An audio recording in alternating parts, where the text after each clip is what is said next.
بسم الله الرحمن الرحيم الحمد لله رب العالمين اللهم صل وسلم على نبينا محمد وعلى آله وصحبه أجمعين السلام عليكم ورحمة الله وبركاته. On continue l'explication du livre عمدة الأحكام من أدلة الأحكام de l'imam al-Hafiz Abd al-Ghani ibn Abd al-Wahid al-Maqdisi rahimahullah ta'ala.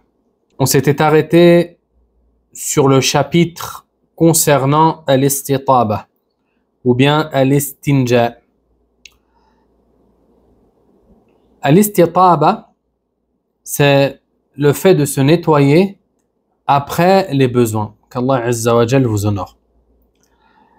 Et ce terme, en arabe, il a été appelé ainsi parce qu'il vient de tayyib, ce qui est bon. Ainsi, le croyant se débarrasse de ce qui l'avait souillé, afin de retrouver sa pureté. طيب. Le cheikh dit عن أنس بن مالك رضي الله عنه أن النبي صلى الله عليه وسلم كان إذا دخل الخلاء قال اللهم إني أعوذ بك من الخبث والخبائث. والخبث بضم الخاء والباء جمع خبيث والخبائث جمع خبيثة استعاذ من ذكران الشياطين وإناثهم. D'après Anas ibn Malik radiyallahu anhu, le messager d'Allah sallallahu alayhi wa sallam, lorsqu'il allait aux toilettes, il disait: Oh Allah, je cherche protection auprès de toi contre les démons mâles et femelles. طيب. Ce hadith contient 4 points juridiques. Le premier, le caractère recommandé de prononcer cette invocation avant d'entrer aux toilettes ou avant de faire ses besoins. Le prophète sallallahu alayhi wa sallam ici nous a recommandé, et Anas plutôt, il nous dit que lorsque le prophète sallallahu alayhi wa sallam voulait faire ses besoins, il invoquait Allah Azza wa Jal avec ces termes. Il lui demandait protection contre le mal des démons, aussi bien mâles que femelles. طيب. Deuxièmement, quel est le lien entre cette invocation et le fait de faire ses besoins? Dans le hadith, dans un autre hadith, le hadith de Zayd ibn Arqam radiyallahu anhu, rapporté par Abu Daoud ainsi que d'autres, avec une chaîne de transmission authentique, le prophète sallallahu alayhi wa sallam a dit: ces lieux d'aisance sont fréquentés, c'est-à-dire par les démons. Alors, lorsque l'un d'entre vous se rend aux toilettes, qu'ils disent: je cherche protection auprès d'Allah contre les démons mâles et femelles. Ici, le prophète sallallahu alayhi wa sallam a évoqué clairement le lien qu'il y avait entre cette invocation et le fait de faire ses besoins. Car les lieux dans lesquels on fait ses besoins, que ce soit les toilettes, ça concerne aussi les salles de bain, les lieux où il y a des impuretés, etc. Ces lieux-là sont fréquentés par les shayatines, par les démons. Ainsi, il incombe aux croyants de chercher protection auprès d'Allah Azza wa Jal contre le mal de ces derniers, et afin qu'ils soient préservés. طيب. Troisièmement, faut-il dire Bismillah avant cette invocation? Dans certains hadiths, il a été rapporté al-basmala, comme quoi le prophète sallallahu alayhi wa sallam aurait dit Bismillah a'udhu billahi min al-khubuthi wal khaba'ith. Toutefois, cet ajout, al-basmala, a été jugé faible, a été jugé marginal. طيب. Ainsi, on se suffit simplement de dire l'invocation Allahumma inni a'udhu bika min al-khubuthi wal khaba'ith. طيب. Le quatrième et dernier point juridique de ce hadith, c'est que dit-on à la sortie des toilettes? Rien n'a été rapporté au sujet du prophète sallallahu alayhi wa sallam, si ce n'est le fait de dire Ghufranak. Oh Allah, je te demande pardon. Comme dans le hadith de Aïcha, toutefois les savants ont divergé à son sujet. Certains ont dit qu'il n'était pas authentique, d'autres l'ont authentifié. طيب. Mais il n'y a pas de mal à le dire. طيب. Et cette invocation, en réalité, elle est très importante. Elle est très importante parce que le prophète sallallahu alayhi wa sallam nous a évoqué nous a évoqué le fait qu'il y a dans ces lieux des shayatines. C'est-à-dire que il y a des démons qui te regardent. Il y a des démons qui peut-être veulent te faire du mal lorsque tu vas faire tes besoins. Ainsi, il n'incombe pas que d'entrer dans ces endroits sans demander la protection d'Allah Azza wa Jal. Taïb, on peut se demander, par exemple, si je ne fais pas mes besoins dans des toilettes, par exemple, je suis dehors dans la forêt, à l'abri des regards, et que j'ai une envie pressante, du coup, je fais mes besoins. Est-ce que je dois dire cette invocation ou pas? Les savants ont divergé. Toutefois, l'avis le plus proche, c'est que tu dis cette invocation. D'accord? Tu dis cette invocation même si tu ne vas pas dans un endroit comme des toilettes, etc. Et quand est-ce que tu l'as dit? Tu vas la dire juste avant de faire tes besoins. Les points bénéfiques que l'on tire de ce hadith, premièrement, le fait que les endroits comportant des impuretés, des souillures, des saletés, des déchets, etc., sont, wallahu a'lam, des endroits dans lesquels les shayatines se rassemblent. Parce qu'ils aiment la saleté, ils aiment ces choses-là. Ainsi, ce sont des endroits dans lesquels ils vont se rassembler. Et de ce fait, il faut chercher protection auprès d'Allah Azza wa Jal quand on se rend dans ce genre d'endroit. Taïb.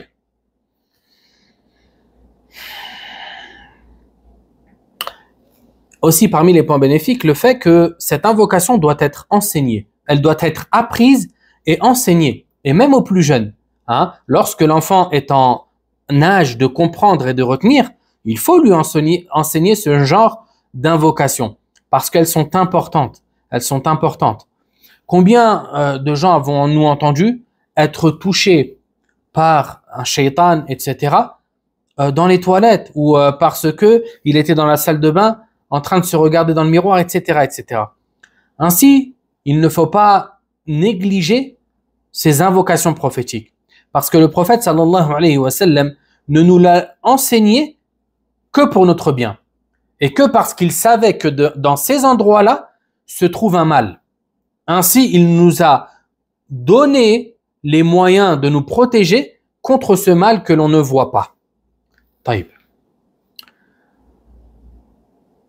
Ensuite, l'auteur dit عن أبي أيوب الأنصاري رضي الله عنه قال قال رسول الله صلى الله عليه وسلم إذا أتيتم الغائط فلا تستقبلوا القبلة بغائط ولا بول ولا تستدبروها ولكن شرقوا أو غربوا. قال أبو أيوب قدمنا الشام فوجدنا مراحيض قد بنيت نحو الكعبة فننحرف عنها ونستغفر الله عز وجل. قال المصنف الغائط الموضع المطمئن من الأرض كانوا ينتابونه للحاجة فكنوا به عن نفس الحدث كراهة لذكره بخاص اسمهم. والمراحيض جمع مرحاض وهو المغتسل وهو أيضا كناية عن موضع التخلي.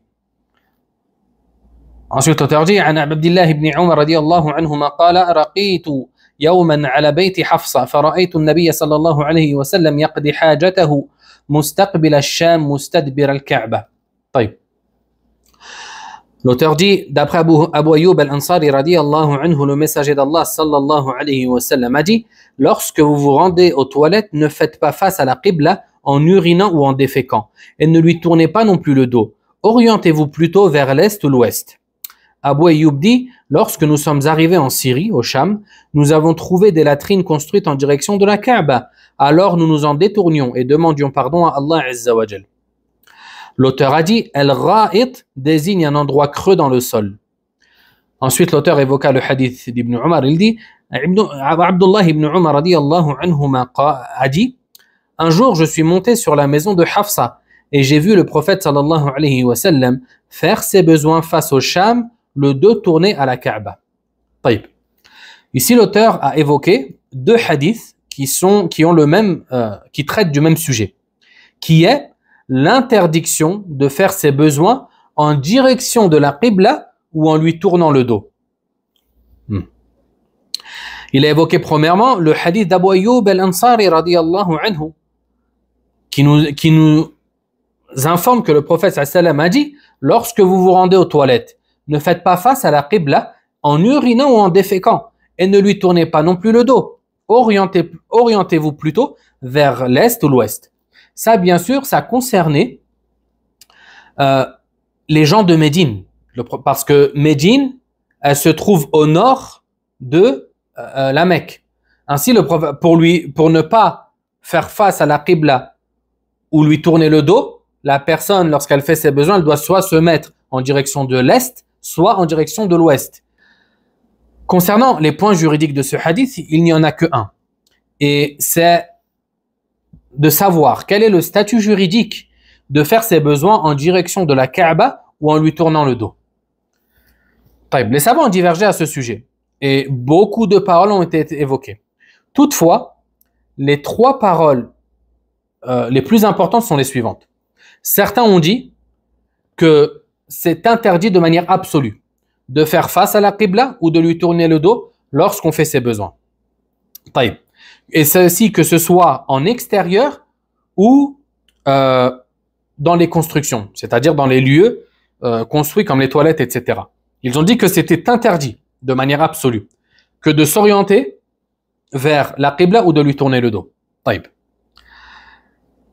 Ils se sont appuyés sur le hadith d'Abu Ayyub al-Ansari qui est clair à ce sujet. Le deuxième avis, eux, ils sont à l'opposé des premiers. Ils ont dit qu'il est permis de s'orienter vers la Qibla lorsqu'on fait ses besoins. Et ceci, que l'on soit en extérieur ou dans une construction. Eux, ils sont allés à l'opposé. Et ils ont dit, ils se sont appuyés sur le hadith d'Ibn Umar, qui dit qu'il a vu le prophète sallallahu alayhi wa sallam faire ses besoins en tournant le dos à la Qibla. Et ils ont dit donc que le hadith d'Ibn Umar, il vient abroger le hadith de Abu Ayyub al-Ansari radiyallahu anhu. Le troisième avis, quant à eux, ils ont détaillé, c'est-à-dire que ils ont fait la distinction entre le fait de faire ses besoins lorsqu'on est en extérieur et le fait de faire ses besoins lorsque on se trouve dans une construction. Ils ont dit qu'il était interdit de faire face à la Qibla ou de lui tourner le dos lorsqu'on est en extérieur, parce qu'il y a la possibilité d'agir autrement. Toutefois, lorsqu'on est dans une construction en intérieur, il n'y a pas de mal à faire ses besoins en direction de la Qibla ou en lui tournant le dos. Et cet avis-là est le plus proche, wallahu a'lam. Et il a été rapporté de l'Abbas ibn Abd al-Muttalib, l'oncle du prophète sallallahu alayhi wa sallam, ainsi que de Abdullah ibn Umar, le rapporteur du hadith. C'est l'opinion majoritaire dans l'école de l'imam Malik, de Shafi'i, de Sha'bi. C'est l'avis aussi de Ishaq ibn Rahawai, ainsi que d'autres. Parmi les contemporains, c'est l'avis qui a été choisi par Sheikh ibn Baz, ainsi que Sheikh ibn Uthaymin, rahimahumullah. Et ils ont choisi cet avis parce que il y a une règle qui est que lorsqu'on peut rassembler entre les différents textes afin d'œuvrer et d'appliquer tous ces derniers, alors ceci doit être fait de manière prioritaire. Et ici, en adoptant l'avis qu'ils ont évoqué, c'est ce qu'on fait. D'accord? On œuvre aussi bien avec le hadith de Abu Ayyub al-Ansari concernant l'interdiction de donner face à la Qibla ou de lui tourner le dos, tout comme on prend en considération aussi le hadith d'Ibn Umar qui lui nous a dit qu'il a vu le prophète sallallahu alayhi wa sallam faire ses besoins en tournant le dos à la Qibla. Parmi les points bénéfiques de ce hadith, premièrement, l'obligation de vénérer la maison d'Allah Azza wa Jal, Al-Kaaba. Allah subhanahu wa ta'ala, c'est l'endroit, Al-Kaaba, c'est l'endroit qu'il préfère le plus dans cette dunya. Et Allah subhanahu wa ta'ala l'a attribué à lui-même afin de l'honorer. Il a dit وَطَهِّرْ بَيْتِيَ لِلطَّائِفِينَ وَالْعَاكِفِينَ وَالرُّكَّعِ السُّجُودِ. Et purifie ma maison, lorsqu'Allah Azza wa Jal s'est adressé à Ibrahim alayhi salam, et purifie ma maison. D'accord? Ici, Allah il a attribué Al-Kaaba à lui-même. Et ceci par honneur, afin d'honorer Al-Qibla et Al-Kaaba. Ainsi donc, on comprend que Al-Kaaba, elle a un honneur et un prestige particulier. C'est la raison pour laquelle la prière au Masjid al-Haram équivaut à 100 000 prières ailleurs. Et ça, c'est l'un des mérites les plus grands de Mecca et du Masjid al-Haram en particulier. D'accord, 100 000 prières, c'est-à-dire que tu fais al-Dhuhr là-bas, par exemple, hein, elle vaut 100 000 fois mieux que si tu la faisais à un autre endroit.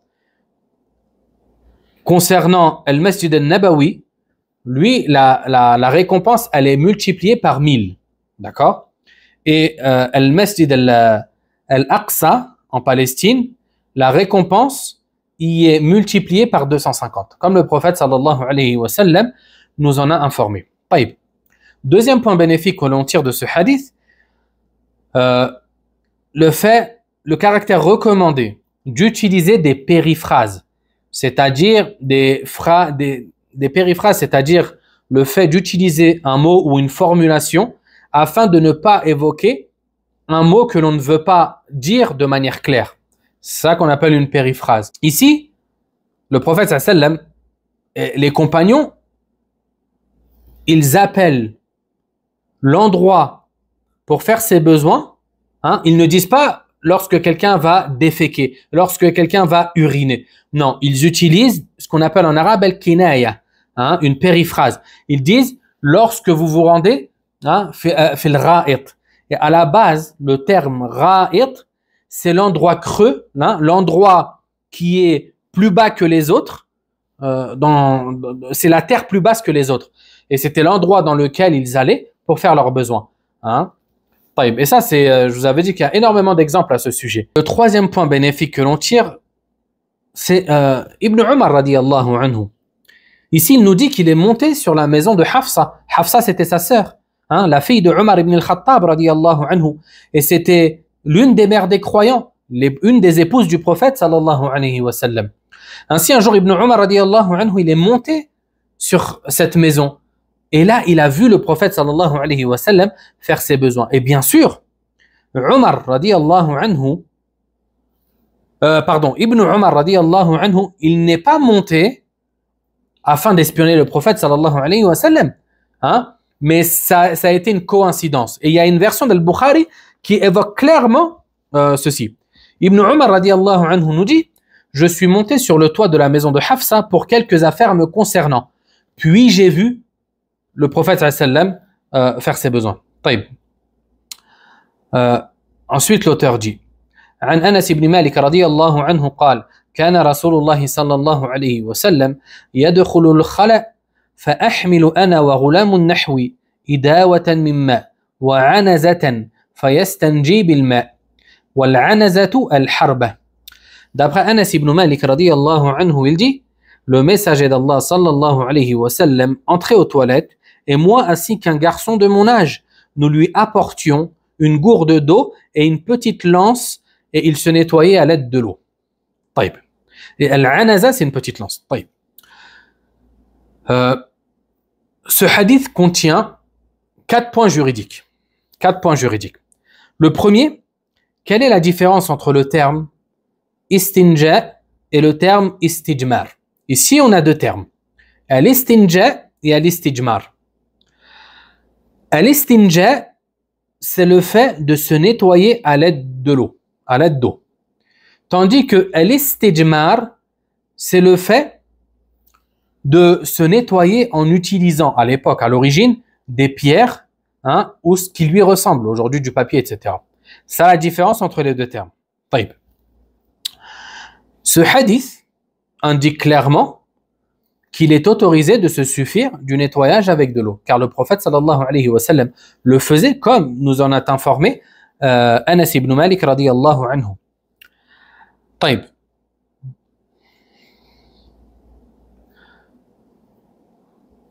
Deuxièmement, le caractère recommandé de se munir d'une sutra lorsque l'on va faire ses besoins. Et ça, bien sûr, là on parle lorsqu'on est en extérieur et non pas aux toilettes, à la maison, etc. As-sutra, qu'est-ce que c'est? As-sutra, c'est l'objet que le priant va mettre devant lui afin de délimiter, afin de faire barrière entre son lieu de prière et les gens qui peuvent passer, les animaux, etc. C'est ça ce qu'on appelle as-sutra. Ici, le prophète sallallahu alayhi wa sallam, lorsqu'il allait faire ses besoins, Anas nous dit qu'il lui apportait une petite lance. Et on va voir la raison pour laquelle le prophète sallallahu alayhi wa sallam avait cette lance avec lui lorsqu'il allait faire ses besoins. Alayhi sallam.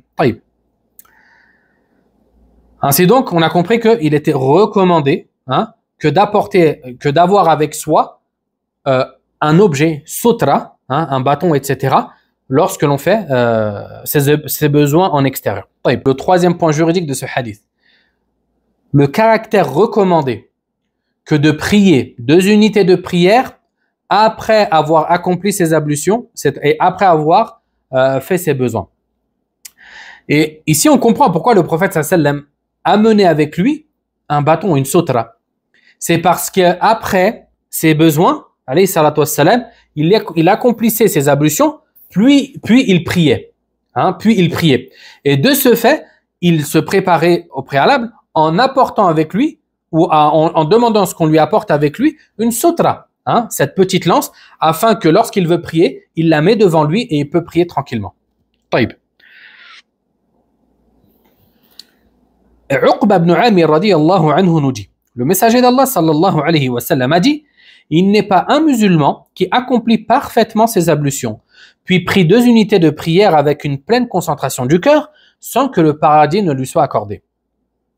Et il y a plein de hadiths qui vont dans ce sens, qui nous recommandent d'accomplir 2 unités de prière après les ablutions.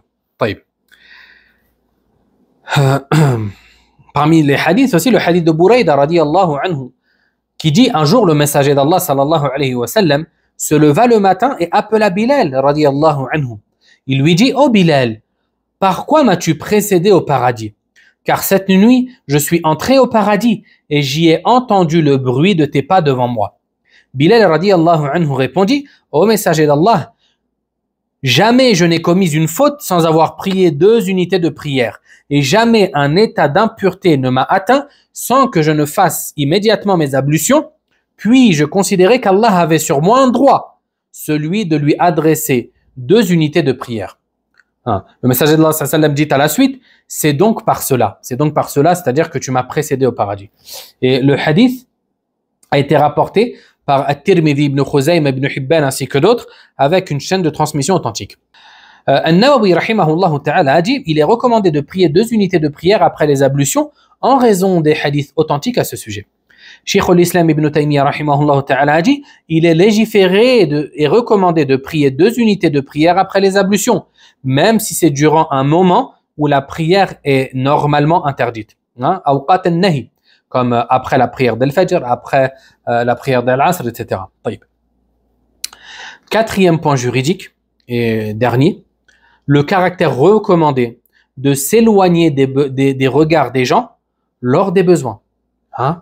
Et ça, on le tire de la parole du prophète de Anas lorsqu'il a dit: nous lui apportions une gourde d'eau.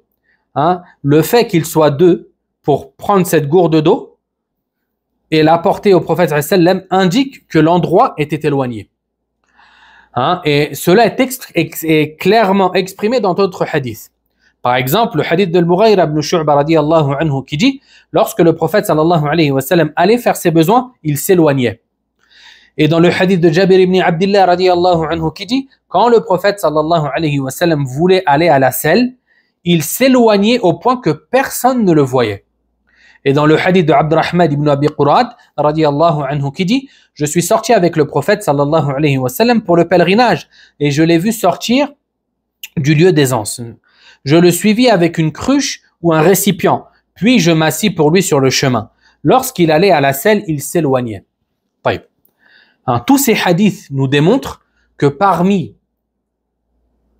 les habitudes du prophète sallallahu alayhi wa sallam, le fait que lorsqu'il voulait faire ses besoins, il s'éloignait.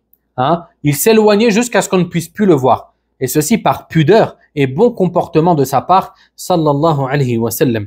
Ainsi, on en tire le fait que lorsque la personne, elle est en extérieur, elle ne peut pas se retenir et qu'elle a besoin d'aller faire ses besoins, hein, elle doit s'éloigner, elle doit faire ses besoins dans un lieu où, premièrement, personne ne va voir sa nudité, deuxièmement, où elle ne va nuire à personne, car il est interdit pour le croyant que de nuire aux autres en urinant ou en déféquant dans des endroits de passage ou dans des endroits que les gens ont besoin, comme par exemple des endroits ombragés, sous un arbre, comme par exemple le fait de faire ses besoins sous un arbre fruitier, hein, sous lequel des fruits vont tomber. Là, il est interdit pour toi de faire tes besoins. Faire ses besoins dans la rue, hein, où les gens passent, etc., ceci est interdit dans notre religion, hein, parce qu'il est interdit de nuire aux autres. Parmi les points bénéfiques que l'on tire de ce hadith, premièrement, le caractère recommandé de servir et d'assister les gens de science ainsi que les gens méritants. Hein? Ici, on voit que Anas ibn Malik ainsi qu'un autre garçon avec lui, il aidait le prophète sallallahu alayhi wa sallam, il rendait service au prophète sallallahu alayhi wa sallam. Et il en est de même aujourd'hui envers les savants. Hein? L'élève a le devoir d'aider le savant, de lui rendre service. Hein? Par exemple, de lui porter son sac si ils sont à l'université ou à la mosquée ou n'importe où. Hein? De l'aider de n'importe quelle manière, de l'assister. Et ceci par révérence pour la science que cette personne porte en elle. Hein? Et ça, en réalité, ça revient à vénérer Allah Azza wa Jal. Bien sûr, ça il faut le préciser, ça ne veut pas dire qu'il faut s'adonner à l'exagération. Hein? Commencer à embrasser les pieds de son cheikh ou commencer à s'essuyer contre son cheikh à la recherche de le baraka, etc. Ça, c'est strictement interdit dans notre religion. D'accord? Et ce n'est pas de cela qu'il est question ici. Non, c'est de servir, de rendre service, d'assister celui qui t'enseigne. Et ceci, ça a beaucoup d'exemples, d'accord? Ça a beaucoup d'exemples. Taïb. Et ça, c'était quelque chose qui était très connu parmi les générations premières. Hein? Le prophète, sallallahu alayhi wa sallam, il était assisté par des compagnons. Certains avaient en charge de prendre ses claquettes, alayhi salatu wassalam, ses sandales. Hein? D'autres étaient en charge de lui rapporter l'eau des ablutions, etc., etc. Et c'était un prestige et un privilège que de pouvoir servir le messager d'Allah sallallahu alayhi wa sallam. Par exemple, on a Abu Darda radiyallahu anhu qui a dit: n'y a-t-il pas parmi vous le porteur des sandales, le porteur de l'eau, des ablutions et le chargé du coussin? Et par le porteur des sandales, il faisait allusion à Abdullah ibn Mas'ud parce que c'était lui qui était en charge des sandales du prophète sallallahu alayhi wa sallam. D'accord? C'était lui qui les portait, il les portait autour de son cou et lorsque le prophète sallallahu alayhi wa sallam en avait besoin, il lui donnait. Et ça, c'était un sharaf. Et ici, Abu Darda, en tenant ses paroles, hein, il fait l'éloge de Abdullah ibn Mas'ud radiyallahu anhu. طيب. Al-Sha'bi rahimahullah ta'ala, ce grand tabi'i et ce grand savant, a rapporté l'histoire suivante. Il dit: Zayd ibn Thabit radiyallahu anhu, ce grand compagnon, pria sur une dépouille funéraire. Il a fait salat al-janaza. Puis on lui amena une mule pour qu'il la monte. Ibn Abbas radiyallahu anhu vint alors éteindre l'étrier pour lui. Zayd lui dit: lâche-le, au cousin du messager d'Allah sallallahu alayhi wa sallam. Mais Ibn Abbas radiyallahu anhu m'a répondu: c'est ainsi qu'on agit envers les savants et les notables. Radiyallahu anhu majma'in. Regardez ici le comportement d'Ibn Abbas, ce noble compagnon. Ibn Abbas radiyallahu anhu, le cousin du prophète sallallahu alayhi wa sallam, au sujet ou pour lequel le prophète sallallahu alayhi wa sallam a invoqué: oh Allah, allimhu ta'wil, oh Allah, fais-lui comprendre, hein, enseigne-lui le Coran et fais-le lui comprendre. Hein, celui qui était surnommé Habrul Ummah, hein, le savant de la communauté. Mais Abdullah ibn Abbas, il était jeune. Parmi les compagnons, c'était un jeune. Et ainsi, ici, il a voulu rendre service à Zayd ibn Thabit. Et Zayd ibn Thabit, c'était une montagne de science. Hein? C'était une montagne de science. L'un des scribes de la révélation. C'était l'un des compagnons qui savait écrire et qui écrivait la révélation pour le prophète sallallahu alayhi wa sallam. Lorsqu'un verset était révélé, le prophète sallallahu alayhi wa sallam avait des scribes, d'accord, des gens qui écrivaient pour lui. Et le prophète sallallahu alayhi wa sallam leur disait, inscris tel verset dans telle sourate, la sourate qui parle de ceci et cela. Et eux, ils écrivaient. Radiyallahu anhum. Ainsi, Zayd ibn Thabit, radiyallahu anhu, c'était un savant parmi les compagnons et il reconnaissait son mérite. Et c'est la raison pour laquelle ici, Ibn Abbas a agi de cette manière avec lui. C'est ainsi que l'on traite les savants et les notables. Et bien sûr, les notables à l'époque de ces générations, c'est-à-dire As-Salaf, les trois générations préférées et les trois meilleures générations de notre religion, les notables, ce n'étaient pas ceux qui avaient de l'argent. Ce n'étaient pas ceux qui descendaient d'une famille bourgeoise. Non, non, non, non. C'était pas ça le critère de notabilité, si je puis dire, chez eux. Le critère de privilège, c'était qu'est-ce que tu as apporté à l'islam. Et plus tu étais quelqu'un qui a apporté à l'islam, plus tu étais respecté. Je vous avais évoqué le fait que Omar radiyallahu anhu, durant son califat, il y avait des aides qui étaient distribuées par l'État aux gens. Le critère, déjà tout le monde avait le droit à une certaine somme. Mais ensuite, il y avait des catégories de gens qui avaient le droit à un petit plus. Et c'était quoi? Comment on avait le droit à un petit plus? C'était selon ce que tu as apporté pour l'islam. Les gens qui avaient participé à la guerre de Badr, ils n'étaient pas considérés comme les autres. Ils n'étaient pas considérés comme le commun des musulmans.